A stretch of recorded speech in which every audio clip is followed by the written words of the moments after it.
போன பாட்டுல நம்ம மீனாவதி தேவி இந்த கல்யாணம் நடக்கவே நடக்காது, அவ்வளவுதான், அம்புட்டு தான் கேன்சல் அப்படின்னு சொல்லி பிரச்சனை பண்ணிக்கிட்டு இருந்தாங்க. பர்வதராஜன் எவ்வளவோ அந்த அம்மாவை அமைதிப்படுத்த முயற்சி பண்ணார். இல்லம்மா அது வந்து பேச வரும்போது நீங்க பேசாதீங்க, அவ்வளவுதான், இதுக்கப்புறம் இந்த கல்யாணம் நடக்க வாய்ப்பே இல்ல, கல்யாண ஊர்வலத்துல வந்த எல்லா பேரையும் திரும்ப போக சொல்லுங்க, கல்யாணம் கேன்சல் அப்படின்றாங்க. உடனே அப்பா, இப்போ ஒரு அம்மாவா நீ செய்யற இந்த காரியத்தினால நம்ம பொண்ணத்தான் 4 பேரு கேவலமா பேசுவாங்க அப்படின்னு சொல்ற. அப்பவும் அந்த அம்மா அத கூட நான் ஏத்துக்க தயார், ஆனா இப்படி காட்டு மிராண்டிகளோட பூதங்களோட பிசாசுகளோட என் பொண்ணு எப்படி வாழ்வா? அப்படி புகுந்த வீட்டுல போய் இந்த பேய் பிசாசு பூதங்களோட வாழ்றதை விட அப்பா அம்மா வீட்லயே காலாகாலத்துக்கு கல்யாணமாகாம இருந்துட்டு போலாம் அப்படிங்கிற ரேஞ்சுக்கு பேசுறாங்க. எனக்கு கன்னியாதானம் செஞ்சு கொடுக்கிற அந்த பாக்கியமே இல்ல அப்படின்னு நினைச்சு அழுகுறாங்க. இவ்வளவும் கேட்டுட்டு நம்ம பார்வதி தேவி இப்பதான் பேச ஆரம்பிக்கிறாங்க. அம்மாவோட கையை பிடிச்சு, அம்மா எனக்கு புரியுது, சிவனோட இந்த வைராக்கிய ரூபம் உங்களுக்கு பிடிக்கல, ஆனா கல்யாண வாழ்க்கை நல்லதா நடக்கிறதுக்கு, கல்யாண வாழ்க்கை நல்லதா இருக்கிறதுக்கும் வெளி தோற்றமோ இல்ல வெளி ரூபமோ தேவையில்லமா. கணவன் மனைவிக்கு நடுவுல காதலும் சமர்ப்பணமும் இருந்தாலே போதும், விட்டு கொடுக்கிற மனப்பணம் இருந்தாலே போதும், கல்யாண வாழ்க்கை சிறப்பா இருக்கும் அப்படின்னு சொல்றாங்க பார்வதி தேவி. ஒரு தடவை நான் விட்டு கொடுத்தா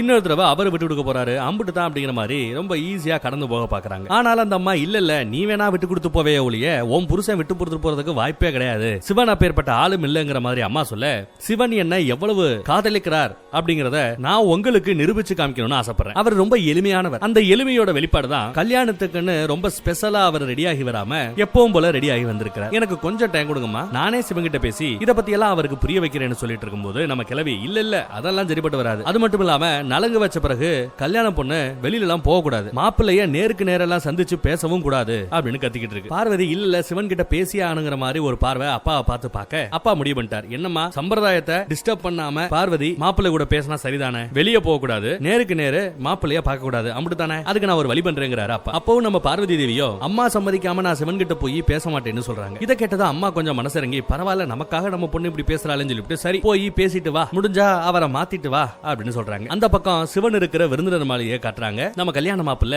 ஒரு சீட்டை பிடிச்சு அதுலயும் உட்கார்ந்து தியானம் செஞ்சுக்கிட்டு இருக்க. அந்த தியானம் செய்யற ரூமுக்கு வெளியில எப்பவும் போல நம்ம நந்தி தேவர் காவகாத்துட்டோம், இன்னொரு பக்கம் சிவகாரங்களை பிடிச்சு சும்மா சாமையா திட்டுன்னு திட்டி தீத்துக்கிட்டு இருக்க. இப்ப நடக்கிற இந்த பிரச்சனைக்கெல்லாம் காரணம் நீங்க தான்டா, நான் எத்தனை வாட்டி சொல்லி புரிய வச்சேன், கொஞ்சம் ஆடாம இருங்கடா, கொஞ்சம் அடக்கி வாசிங்கடான்னு. சுத்தி யாரு இருக்கா, என்ன நடக்குது, இத கூடவா பார்க்க மாட்டீங்க, உங்களாலதான் மகாதேவருக்கு இவ்வளவு அவமானம், இந்த பிரச்சனையால நம்ம மாதா பார்வதி தேவி எவ்வளவு கஷ்டப்படுறாங்க தெரியுமா அப்படின்னு பேசிக்கிட்டு இருக்கும்போது குருதேவர் அங்க வராரு. வந்தவர் தியானம் செய்யற நம்ம சிவன் கிட்ட போய், சிவனே ராஜகுமாரி பார்வதி உங்ககிட்ட பேசணும்னு ஆசைப்படுறாங்க, அதனால தயவு செஞ்சு நீங்க என் கூட வந்து அவங்க ஆசையை நிறைவேற்றுங்க பிரபு அப்படின்னு சொல்ற. நம்ம சிவனும் தியானத்துல இருந்து கண்டிருந்து என் டார்லிங் என்கிட்ட பேசணும்னு ஆசைப்படுறாங்களா, இதோ வந்துட்டேன் குருதேவரே அப்படின்னு சொல்லிட்டு அவரும் பின்னாடி போற. குருதேவர் நம்ம சிவனை திரையெல்லாம் போட்ட ஒரு இடத்துக்கு கூட்டிட்டு போய் நிக்க வச்சுட்டு அவரு திரும்புற. இந்த பக்கம் மாப்பிள்ள திரும்புற. என்னடா நம்ம டார்லிங்க காணமே, பார்க்க வரதா சொன்னாங்களே அப்படின்னு சுத்தி முத்தி பார்த்தா வெறும் தரதா இருக்கு, என்ன நடக்குது அப்படின்னு அவர் யோசிச்சுட்டு இருக்கும்போது கரெக்டா நம்ம பார்வதி தேவி அலங்காரம் செஞ்ச கல்யாண பொண்ணா திரையோட இன்னொரு சைடுல இருந்து வராங்க. நம்ம சிவன் திரைக்கு இந்த பக்கத்துல இருந்து வெறும் நிழலா பிம்பமா தான் காதலியோட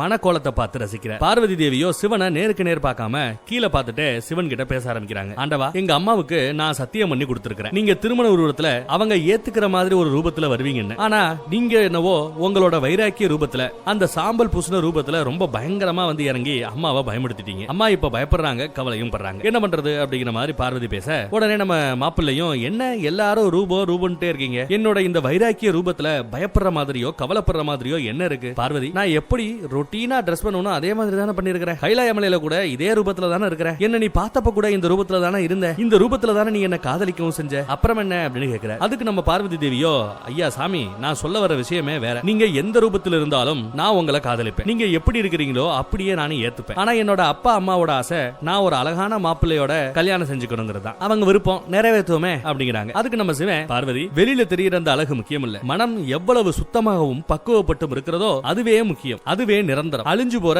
இந்த வெத்து உடம்புல வெள்ள தோளில் இருக்கிற அழகு காலம் மாற மாற மாற பொலிவிழந்து போயிடும், ஆனா மன அழகு 20 வயசுல மனதளவுல ஒரு பையன் அழகா இருக்கான் அப்படின்னா அவன் 70 வயசுலயும் அதே மன அழகோட அழகா இருப்பான், அந்த மன அழகு மட்டும் குறையவே குறையாது, பொலிவிழக்காது அப்படின்னு அட்வைஸ் பண்ண ஆரம்பிச்சிட்டாரு. இதை நீ உன்னோட அப்பா அம்மாவுக்கு புரிய வைன்னு சொல்றாரு. சிவனே ஆண்டவா, நீங்க சொல்ற இந்த உண்மையெல்லாம் இந்த மகத்துவத்தை எல்லாம் மனுஷங்க எல்லாம் புரிஞ்சுக்கிட்டாங்கன்னா மனிதர்கள் அத்தனை பேருமே கடவுளா மாறிட மாட்டாங்களா, இந்த அளவுக்கு பக்குவம் இருக்கிற மனுஷன் கடவுளா தான் கருதப்படுவான், ஆனா பயபலிகளுக்கு அவ்வளவு புத்தி இல்ல, மனசுல என்ன படுதோ என்ன ஆசை வருதோ அதைத்தான் அவங்க நம்புவாங்க, அது நடக்கணும்னு ஆசைப்படுவாங்க, மனிதர்களோட மனசை மனிதர்களே புரிஞ்சுக்க முடியாது, இதுல மத்தவங்களோட மன அழகை எப்படி இந்த பயல புரிஞ்சுப்பாங்க, அதனாலதான் மனிதர்கள் எல்லாருமே வெளியில தெரியக்கூடிய அந்த அழகை உண்மைன்னு நம்பி வாழ்ந்துகிட்டு இருக்காங்க. என்னோட அம்மாவும் ஒரு சாதாரண மனுஷி, அதனால அவங்க யோசிக்கிற முறை அப்படித்தான் இருக்கும், இப்போ அவங்க நம்ம 2 பேரோட கல்யாணமும் நடக்க கூடாது அப்படின்னு நினைக்கிறாங்க, மாப்பிள்ள பாக்குறதுக்கு நல்லா இல்லங்கிறாங்க, அவங்க ஆசையெல்லாம் என்ன, நான் ஒரு அழகான ஆண்மகனை கல்யாணம் செஞ்சுக்கணுங்கிறது மட்டும்தான். எனக்கு என்னமோ உங்களோட இந்த வைராக்கிய ரூபம் தான், சாம்பல் பூசண இந்த ரூபம் தான் எனக்கு பிடிச்சிருக்கு. அம்மாக்காக கொஞ்சம் ட்ரெஸ் சேஞ்ச் பண்ணிட்டு தான் வாங்கல அப்படிங்கிற மாதிரி கேக்குறாங்க. அதுக்கு நம்ம சிவன் எந்த ஒரு பதிலும் சொல்லாம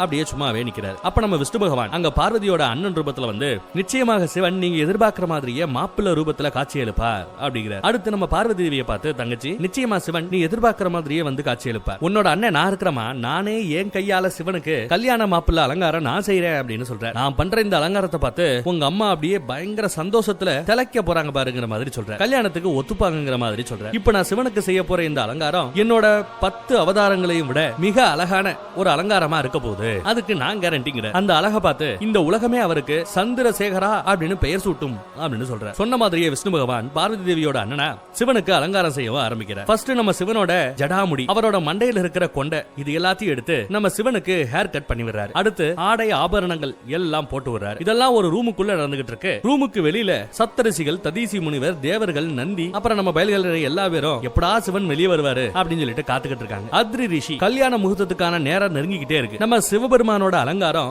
இன்னும் முடிஞ்ச பாடிலேயே அப்படிங்கிற மாதிரி சொல்றேன். ததீசி முனிவரும் செம்ம கடுப்புல, ஐய நான் போயிருந்தா கூட ஏதோ சட்டுப்பட்டுன்னு 2 மேக்கப் போட்டு அவரை கூட்டு வந்திருப்பேன், நல்ல நேரம் முடிய போகுது. நாராயணர் வேற உள்ள போயிட்டாப்ல, அவர் ஏதாவது லீல பண்ற அது பண்ற இது பண்ற சொல்லிட்டு சேட்டை பண்ணிடுவாரோ அப்படிங்கிற மாதிரி இவருக்கு பயம். இவரோட பயமும் நியாயம் தான். ஏன்னா சொல்ல போனா ஸ்டார்டிங்ல இருந்தே சிவனோட ரூபத்தை மாத்துறதுல ரொம்ப கண்ணுகருத்தமா இருந்தது நாராயணரும். நாராயணா நாராயணான்னு சொல்லிட்டு இருக்கிற நம்ம நாரதர் தான். அந்த கடுப்பு நம்ம ததீசி முனிவருக்கு. இதெல்லாம் பாக்குற இந்திரன், என்ன ததீசி முனிவரே நீங்களே எப்படி சொல்லிட்டீங்க, அந்த நாராயணரே சிவனோட கல்யாணத்தை முடிக்கிற பொறுப்பா அவர் கையில எடுத்துக்கிட்டார், அதனால நாம கவலைப்படாம நிம்மதியா இருப்போமே, நீங்க ஏன் அப்படி பாசிட்டிவா பார்க்க கூடாது அப்படின்னு கேக்குறாரு. அப்போ ரூமோட கதவு திறந்து நம்ம நாராயணர் மட்டும் வெளியில வராரு. நந்தி அவர்கிட்ட ஓடி போய், என்னோட பிரபுவோட அலங்காரம் எல்லாம் முடிஞ்சிருச்சா நாராயணா அப்படின்னு கேக்குறாரு. நம்ம விஷ்ணு பகவானோ அவர்கிட்ட பதில் சொல்லாம கொஞ்சம் தூரம் நடந்து வந்து எல்லாரும் முன்னாடியும் போய், நம்ம மாப்பிள்ளை கல்யாணத்துக்கு ரெடி ஆயிட்டாப்ல, கண்டிப்பா இந்த கல்யாணம் நடந்து முடிந்து விடும் அப்படின்னு சொல்ல, அதை கேட்ட எல்லா பேரும் உடனே குஷியாகி ஹர ஹர மகாதேவ் அப்படின்னு கோஷம் போட ஆரம்பிக்கிறாங்க. கட் பண்ணா பழையபடி பொண்ணு வீட்டுக்காரங்க எல்லாரும் சிவனா அவரோட புது ரூபத்துல வரவேற்கிறதுக்காக வெயிட் பண்ணிக்கிட்டு இருக்காங்க. மீனாவதி தேவியோ இன்னும் கவலையோட இந்த ரூபத்துல சிவன் எப்படி இருப்பாரோ அப்படின்னு நினைச்சுக்கிட்டு நிக்கிறாங்க. அடுத்து பார்த்தா நம்ம சிவன் ஹிமாலய அரண்மனையை நோக்கி நடந்து வந்துகிட்டு இருக்க, பொண்ணு வீட்டோட அரண்மனையை நோக்கி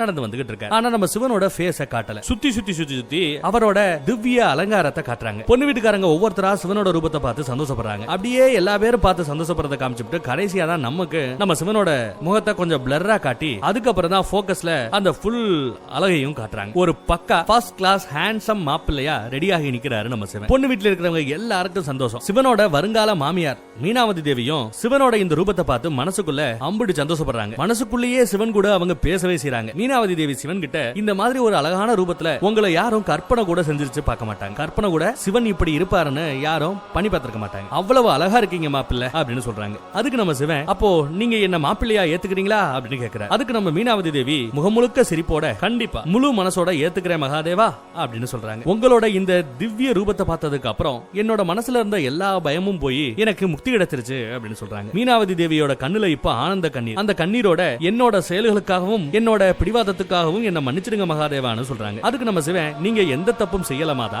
நீங்க செஞ்சது எல்லாம் உங்க பொண்ணு மேல வச்சிருந்த அந்த பாசத்தினாலையும் அவளோட நன்மையை நினைச்சுதான் செஞ்சிருக்கீங்க, அது ஒரு தாயோட தர்மம், அதுல எந்த தப்பும் இல்ல அப்படின்னு சொல்றாரு. அடுத்து நம்ம மீனாவதி தேவி சந்தோஷமா சிவனையும் திருமண ஊர்வலத்துல வந்திருக்கிற எல்லாரையும் வரவேற்கிறாங்க. ஆரத்தி தட்டை எடுத்துட்டு போய் முழு மன திருப்தியோடையும் சந்தோஷத்தோடையும் சிவனுக்கு பொட்டு வச்சு மலர் தூவி ஆரத்தி எடுக்கிறாங்க. அடுத்து அவங்க பொண்ணு கங்காவை கூப்பிட்டு போய் பார்வதியை கூட்டிட்டு வாமா அப்படின்னு சொல்றாங்க. பார்வதி தேவி அவங்க அக்காக்கள் விஜயா, ஜெயா இப்படி எல்லாரும் புடைசூல அப்படியே கூட்டிட்டு வராங்க. பார்வதி தேவி கையில மாலையோட குனிஞ்சதல நிமிராம சிவனை நோக்கி நடந்து வராங்க. மாப்பிள்ளை வீட்டுல எல்லாரும் கல்யாண பொண்ணான பார்வதியை பார்த்து சந்தோஷப்படுறாங்க. நந்தி தேவர் மனசுல மாதா பார்வதியை நினைச்சு கும்பிடுற. பார்வதி தேவி இப்படி குனிஞ்சதல நிமிராம நடந்து வரத பாக்குற நம்ம சிவன் பார்வதி தேவி கிட்டையும் மனசால பேசுறார். பார்வதி, உன்னோட ஆசைக்காகத்தான் நான் இந்த ரூப மாற்றமே எடுத்து வந்திருக்கிறேன், என்ன நிமிர்ந்து நீ பார்க்க மாட்டாயா, நீ பார்க்காம என்னோட இந்த ரூபம் முழுமையடையாது அப்படின்னு சொல்றாரு. ஆனா நம்ம பார்வதி தேவியை இன்னும் தரைய பார்த்துட்டு வெக்கப்பட்டுக்கிட்டே நீங்க சொல்றதெல்லாம் எனக்கு கேக்குதுன்னு மட்டும்தான் சொல்றாங்களே தவிர சிவனை நிமிர்ந்து பார்க்க மாட்டேங்கிறாங்க. அடுத்து நம்ம பார்வதி தேவி கையில பூமாலையோட நம்ம சிவன் முன்னாடி வந்து நிக்கிறார். யாரு கையில பூமாலையோட சிவன் முன்னாடி வந்து நிக்கிறாங்க நம்ம பார்வதி. அவங்களோட கடினமான தவத்தினால தன் மனதுக்கு பிடித்த மனவாளன நம் கடவுளான சிவனை